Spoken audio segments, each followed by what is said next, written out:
Hello, Ramesh sir. I'm from India and I am also YouTuber and I'm big fan of you, sir. And I watch all thank your you. videos. मैं आपकी सारी videos देखता हूँ और starting से देखता हूँ जब से आप आईपीएल के लिए इंडिया आए थे कवरेज के लिए तब से मैं देखता हूँ और आपको बहुत लाइक करता हूँ। और सर मेरा सवाल आपसे ये है कि जो जैसे आपके बाकी कंट्रीज में आप देखते हो कि ऑस्ट्रेलिया, इंग्लैंड हो गए या फिर न्यूजीलैंड हो गए, जितने भी टॉप टीम्स हैं उनके पास जो है वो लेफ्ट आर्म की मतलब बहुत अच्छे लेफ्ट आर्मर्स हैं। न्यूजीलैंड के पास ट्रेंट बोल्ट है, ऑस्ट्रेलिया के पास मिचेल स्टार्क है और इसी तरह से साउथ अफ्रीका और बाकी कंट्रीज के पास भी, इंग्लैंड के पास डेविड विली है।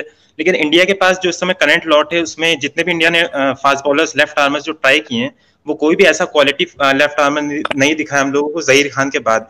तो उसके पीछे आप क्या रीजन समझते हैं? क्योंकि जितने भी ट्राई किए, खलील अहमद हो गए वो भी बहुत ही एक्सपेंसिव साबित हुए, परिंदर सरान हो गए, जितने भी ट्राई किए सब बहुत ही ज्यादा एक्सपेंसिव है और मतलब क्वालिटी उनमें नहीं दिखती। तो इसके पीछे आप क्या वजह समझते हैं? बल्कि पाकिस्तान के पास तो कई सारे लेफ्ट आर्मर्स हैं, वहाब रियाज है, मोहम्मद आमिर है और वहां तो लाइन लगी रहती है। तो इसके पीछे आप क्या रीजन समझते हैं?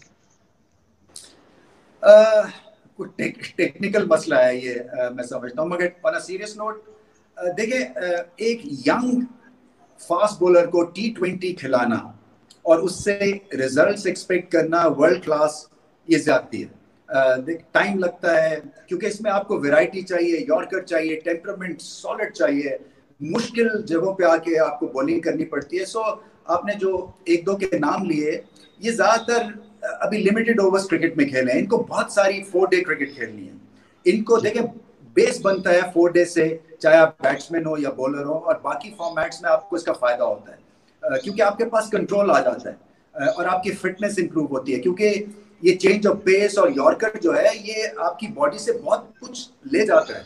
और ये जो, और फिर कब किस मौके के ऊपर आपको बॉल करना है, आपकी माइंड की प्रेजेंस, सिचुएशन के हिसाब से सिचुएशन को एनालाइज करना और फिर वो एंगल डिलीवर करना, ये बहुत मुश्किल काम है एक 18 साल या 20 साल के लड़के के लिए।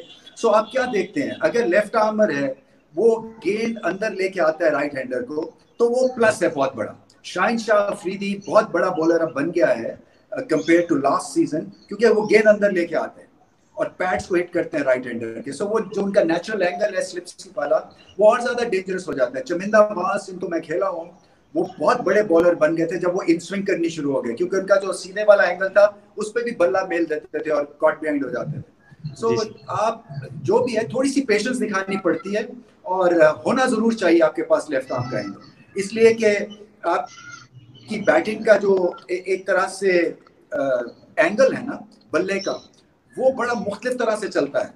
और कई जो हैं बड़े स्ट्रॉन्ग प्लेयर्स जो हैं, वो लेफ्ट आर्मर के खिलाफ फंस जाते हैं।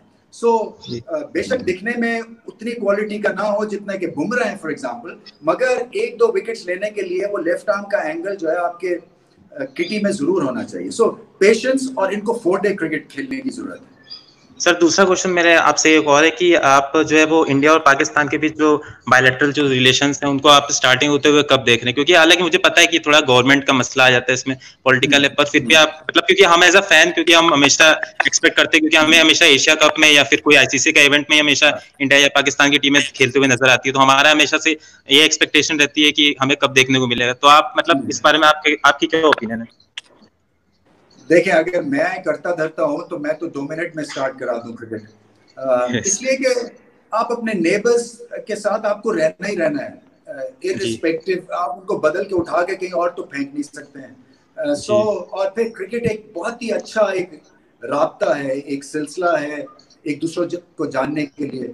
मैं जी फिर से अपनी एग्जांपल देता हूँ, हालांकि मुझे बुरा लगता है। 2004 में जब इंडियन टीम आई थी पाकिस्तान, तो मैं उस वक्त चीफ एग्जीक्यूटिव था और जी हमें जी ये डिसाइड करना था कि क्या इंडियन फैन को एक पाकिस्तानी फैन के साथ बिठाएं या इंडियन फैंस के लिए अलग इंक्लोजर और एक अलग जगह रखें, क्योंकि कहीं आपस में बिठाया तो इमोशनल ना हो जाए, झगड़ा ना हो जाए। जी जी सो फिर हमने डिसाइड किया मीटिंग के बाद कि नहीं, एक दूसरे को जानने के लिए ये बेहतरीन मौका है। और फिर साथ साथ बिठाया।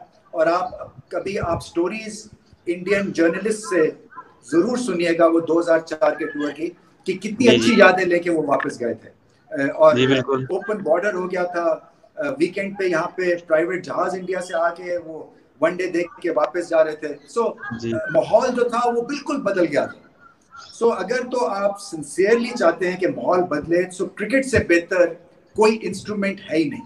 इंडिया और पाकिस्तान के बीच में। सो मैं तो चाहूंगा कि जल्दी से क्रिकेट के रवाबित शुरू हो और हम नॉर्मलिसी के ऊपर चले जाएं, ये खामखा की मैडनेस खत्म होनी चाहिए।